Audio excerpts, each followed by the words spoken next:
Hi everyone, Shortcuts here. I get asked quite regularly, so have you bought anything interesting? So, what I'm going to do is every so often, as regularly as I can find the time, I'm going to show you some of the things that I've added to my collection over the last little while. And so I've got one, two, three, four things to talk, actually, five things to talk about here that I've either very recently purchased or very recently played or not yet played at all, and I'm just going to show you what they look like.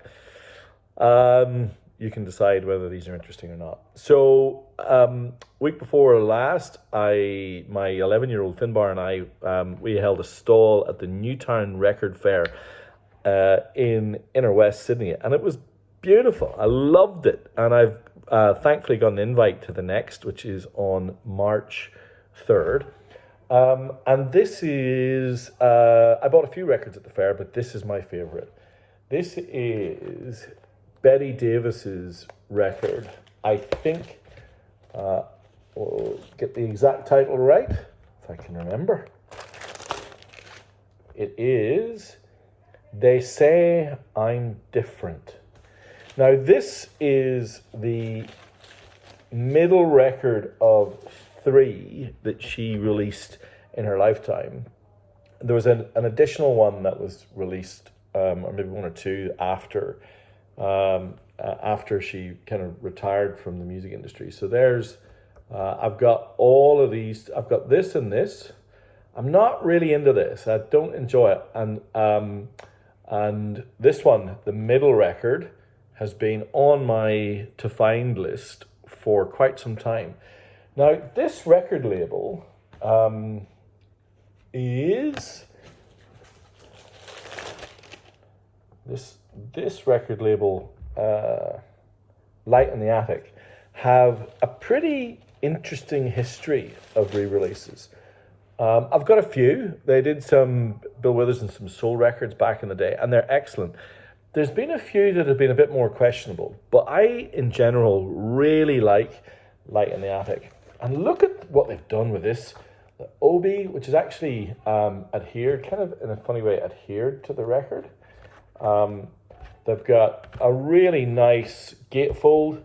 The vinyl itself, I played it for the first time this last weekend with a couple of folks from the club who came round, and we had a little bit of a listening session.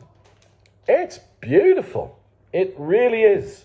Highly, highly recommend that Betty Davis archival series from Light in the Attic. Now I've got one. I've got a Japanese press of Nasty Gal. I have an early European reissue of her debut self-titled album. And now I've got this Light in the Attic. They sound different.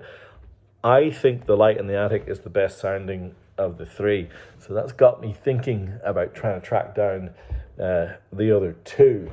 Now, this next record is still sealed. It arrived today. Tomorrow, I will be listening to the Rhino reissue on Gatefold of Marquee Moon. Wowzers, 180 gram vinyl, cut from the original analog master tapes by Kevin Gray at Coherent Audio, pressed at Optimal Media, heavyweight gatefold jacket, exclusive insert with David Frick notes featuring commentary from band members Richard Lloyd, Fred Smith, and Billy Fika.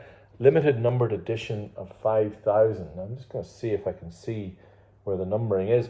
I suspect the numbering must be under this Obi. And when I crack the seal, I'll see what I've got. The Rhino High Fidelity. Now, I've been reading and watching some YouTube reviews of this, and I must admit, they're absolutely tickling my fancy. I haven't seen a bad one. I've seen some people who I really respect say that this is the best sounding Marquee Moon. I've got the Japanese press. I've got an original US. I've got the repress on blue vinyl that was done about 10 years ago. So I've got a bit of a smorgasbord, but I love that record. It's wonderful. On a given day, it might even be my favorite ever. What's even more exciting, was I did my usual thing. I got a spare. Now, these are hard to find. They're quite expensive. So that record will be in next week's Shortcuts list. And, watch out in the comments because I'll put some commentary when I listen to it as to what I think. Okay, there's 2 sealed records. Actually, you know what? I'm going to show you the most interesting of the lot. This is incredible. Sun Ra, Space is the Place. Sun Ra and his Intergalactic Solar Orchestra. Now, first thing you'll notice is, yes, this is a pizza box. It opens like a pizza box, designed like a pizza box. This is a deluxe repackaging on 3 LPs with a Blu-ray and a DVD, featuring a 3 LP breakdown of the soundtrack to Sun is the Place, which was released in 1973. Sorry, Space is the Place in 1973. What they have also added in here is an unreleased LP of Sun Ra weirdness from the time called The Mathematics of the Altered Destiny. But the most amazing thing, apart from the fact that this is a pizza box, is how this is delivered. Now, the first thing, and probably the least interesting, the Blu-ray. I will give that a go. I'm kind of curious about it. But look at this. Everything came in its own Space is the Place tote bag. Outer Space Employment Agency, what I love. Eternally open. Space is the Place. There you go. I will be bringing this to my record fairs. This is what I'll be carrying my black gold around in. And then each of the records are in these fantastically mad sleeves where it seems as if it's deliberate that the record is it slides in the bottom. Oh dear, Sun Ra. So this is The Mathematics of Altered Destiny. Now the front sleeve is that way, twisted 180 degree or 90 degrees, and you get the thing. But you can see there it's on green vinyl. The other 2 records are similarly discombobulated, sleeve twisted. You get the details, and this one is on kind of bronze vinyl. And then I have to assume, and I haven't opened this one yet, but this one is on silver, and there it is. Of course it is. Look at that sleeve. Wow. And then finally, there's a book to go through the madness that is this very odd and very wonderful collection. So I'll put all that back in the pizza box for consumption over this long weekend. But I'll keep this out. How great is that? I don't know. Is it silly to be excited about a tote bag in a pizza box full of avant-garde weird jazz? If you're me, I am excited. Now, if any of you are interested in this, send me a message and I'll tell you how to get it. And now I've got 2 sealed records. They're very different. These are the remaining items for me to crack open this weekend.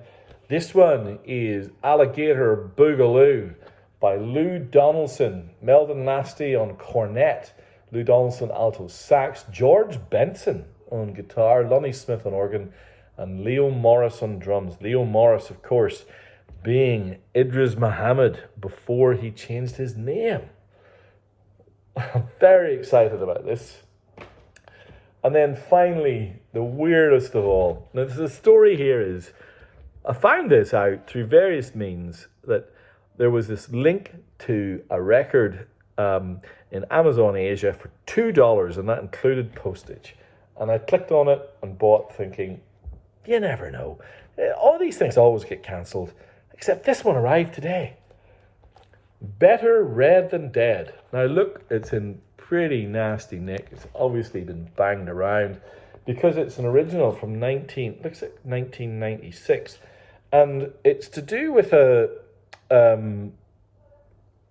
far well, actually, I'm not sure. More like a communist um, publishing company who then decided that they were going to put a compilation album together. And it's a double album. And let me read you some of the artists here. You've got NoFX, so The Longest Line and Snuff, so some kind of punk rock. You've got Pitch Sniffer. You've got Napalm Death, Greed Killing, the demo mix. Spaz, Wayne Kramer, The Levelers, Big Ray, Chumbawamba. What? Propaganda. So you've got everything from kind of grindcore, Napalm Death, to punk metal, to new wave. Propaganda being really new wave, and then the name of their song is The Only Good Fascist is a Dead Fascist, which should give you an idea of what this is about. Still sealed? I will crack the seal and give this a play over the weekend. So there you have it. Shortcuts listening for the weekend. An interesting smorgasbord. If you want more or less of these, let me know. Like, comment. Let me know what you're listening to this long weekend if you're in Australia, or if you're in the US or in the UK, just let me know. I know there's a bunch of you out there. These videos get about 100, 150 plays now. So anyway, hope you find that interesting. And looking forward to the comments. Bye.